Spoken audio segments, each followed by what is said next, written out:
untuk memberikan penjelasan apakah itu dakhan dan bagaimana orang terkeliru. Dipersilakan. Assalamualaikum warahmatullahi wabarakatuh. Alhamdulillah, nahmaduhu wa nasta'inuhu wa nastaghfiruh wa na'udzu billahi min shururi anfusina wa min sayyiati a'malina. Man yahdihillahu fala mudilla lahu wa man yudlil fala hadiya lahu. Ashhadu an la ilaha illallah wahdahu la syarika lahu wa ashhadu anna Muhammadan abduhu wa rasuluhu, amma ba'd. Huzaifah ibn Yaman, Huzaifah ni terkenal, tak apa nak cerita sikit tentang Huzaifah. Terkenal dengan sahabat yang memang minat dengan hadis-hadis fitan. Dia panggil al-fitanu wal malahim. Sebab tu dia ada kitab Al-Imam Ibn Kathir, Nihayatul Fitani wal Malahim, penamat kepada fitnah-fitnah dan kejadian-kejadian pada akhir zaman. Huzaifah ibn Yaman, dia minat benda ni. Banyak hadis yang dia simpan, dia kumpul daripada Nabi. Kata dia, dalam hadis yang diriwayatkan oleh Al-Imam Al-Bukhari, diriwayat juga oleh Imam Muslim dan imam-imam yang lain, kana an-nas yas'aluna Rasulullah sallallahu alaihi wasallam 'anil khairi wa kuntu as'aluhu 'anil syarri makhafatan an yudrikani. Manusia sering bertanya Rasulullah tentang hak baik-baik. Aku tanya tentang yang jahat, takut yang jahat itu kena kat aku. Bukan aku tanya yang jahat pasal nak ambil yang jahat tu buat atas kepala orang, tak. Takut kena pada. Faqult, aku tanya Rasulullah, ya Rasulullah, kunna fi jahiliyatin wa syarrin faja'ana Allahu bihadzal khair, fahal ba'da hadzal khairi syarrun? Wahai Rasulullah, kita dulu berada dalam jahiliyah dan kejahatan. Allah bawa kebaikan ini. Apa kebaikan tu? Islam, Nabi datang. Dia tanya, selepas dah baik ini ada jahat tak? Nabi kata, na'am, ada.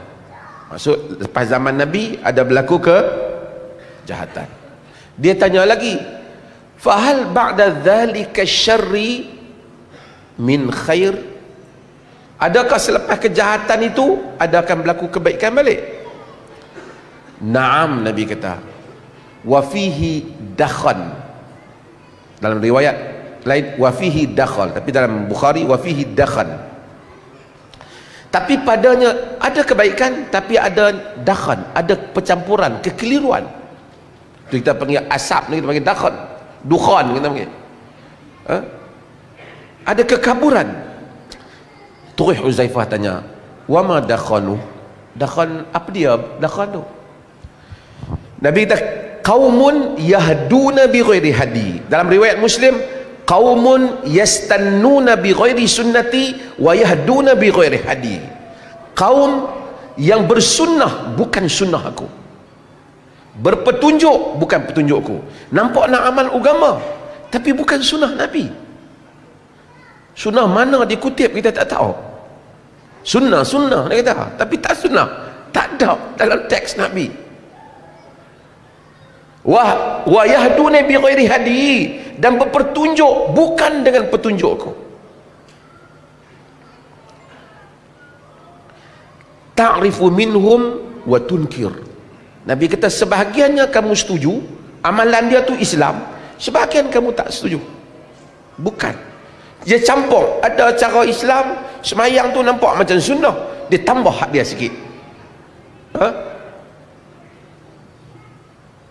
Huzaifah, siapa beritahu ni?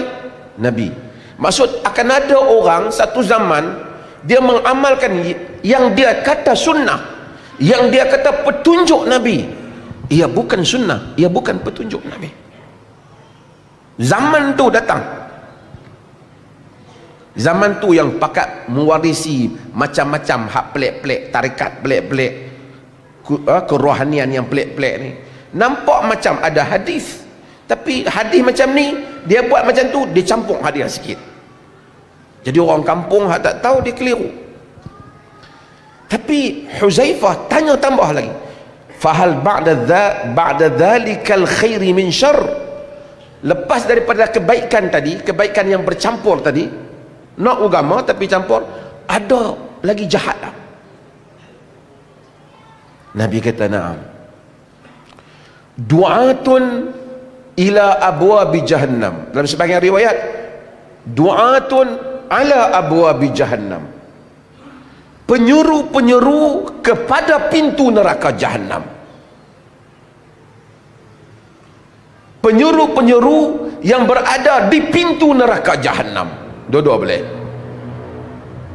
Faman ajabahum ilaiha qadhafuhu fiha, siapa yang sambut seruan penyuruh-penyuruh itu, maka dia akan dicampakkan ke dalam neraka jahannam. Huzaifah bimbang. Kata Huzaifah, sifhum li ya Rasulullah, tolonglah bagi tahu kepada saya macam mana pok-pok tu penyuruh neraka jahannam. Nabi kata, hum min jildatina wa yatakallamuna bi alsinatina. Ramai kita dah dengar hadis ni. Nabi kata mereka itu daripada kulit kita dan bercakap dengan lidah kita. Syurah hadis berbeza pendapat dalam memberikan takwilan pada maksud Nabi, tetapi kebanyakan mereka hampir bersetuju pada suatu maksud, iaitu mereka ini boleh jadi di kalangan bangsa Arab ataupun mereka ini di kalangan orang Islam, cakap menggunakan istilah-istilah Islam, perkataan-perkataan Islam, slogan-slogan Quran, slogan-slogan hadis, tapi penyeru kepada neraka jahannam.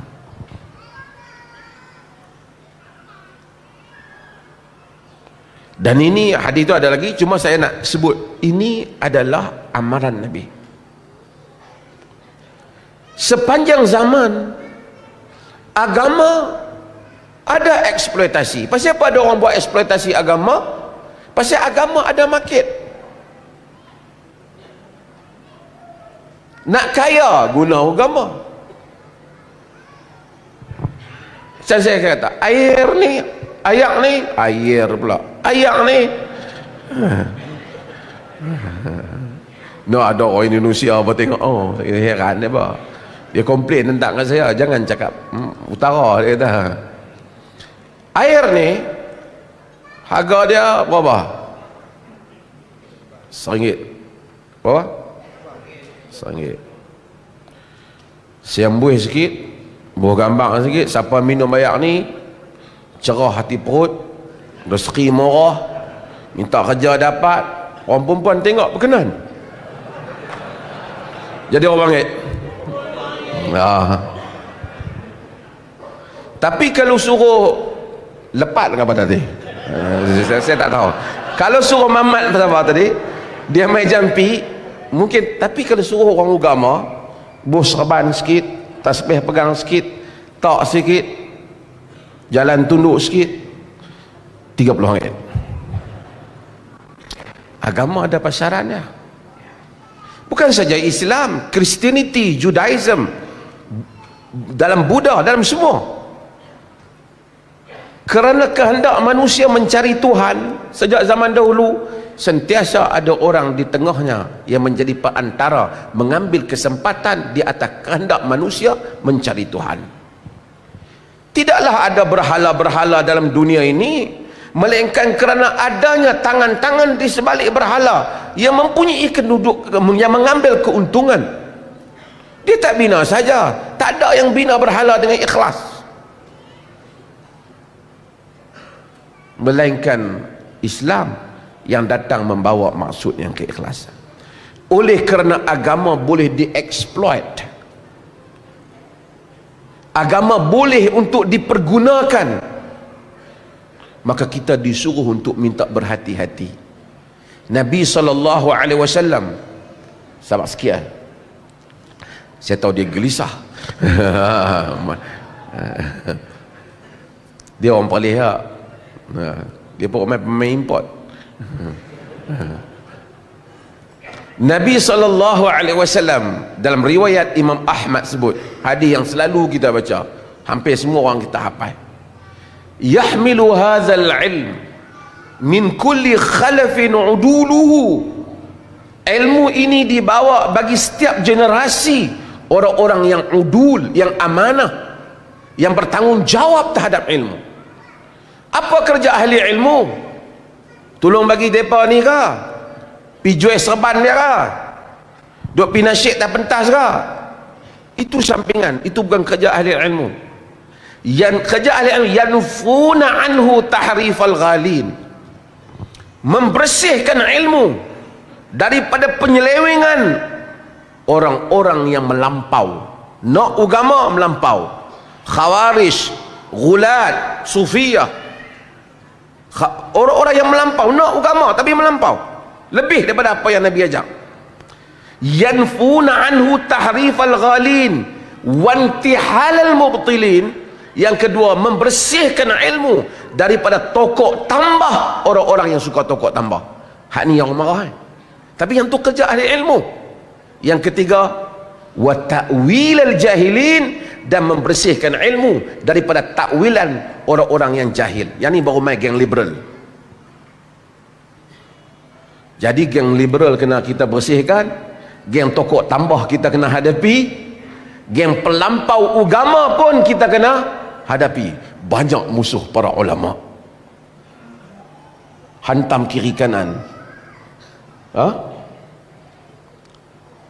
Khawarij niat ikhlas tapi melampau. Tu Ali kata kalimatul haq urida bihal batil, kalimah yang benar dengan maksud yang batil. Bunyi benar dah, apa dia?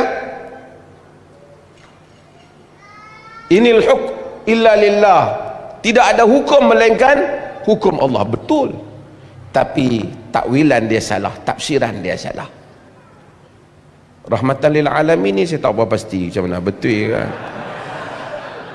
Kalau dia boleh saya teranglah kat sini. Isunya ialah bukan isu slogan. Bagaimana, kerana slogan siapa saja bisa mengambil slogan dan meletakkannya.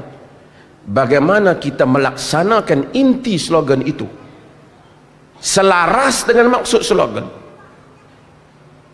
Dan sebab itu di dalam fiqh kita mengaji al-ibratu bil maqasidi wal musammayat la bil zawahiri wa tasmiyat. Pengajaran itu diambil daripada maksud dan hal yang dinamakan itu, bukan diambil daripada zahir dan nama yang diletakkan. Dia panggil taghyirul asma, taghyirul musamma la yughayyirul haqaid. Taghyirul musammayat, mengubah benda itu dari segi hukum. Sutra haram pakai sutra, tapi kalau kain sutra itu bukan sutra benar, sutra tiruan, ia tidak haram kerana ia bukan sutra. Sutra adalah sutra yang dimaksudkan pada zaman Nabi. Tapi kalau kita kata ni kain sutra, tapi kita namakan ini kain kapas, tapi ia sutra, dia tidak merujuk pada nama, ia merujuk pada hakikat. Slogan-slogan yang digunakan oleh golongan kemudian hendaklah merujuk apakah hakikat pelaksanaan yang sedang berlaku di dalam kehidupan. Terima kasih, Musi.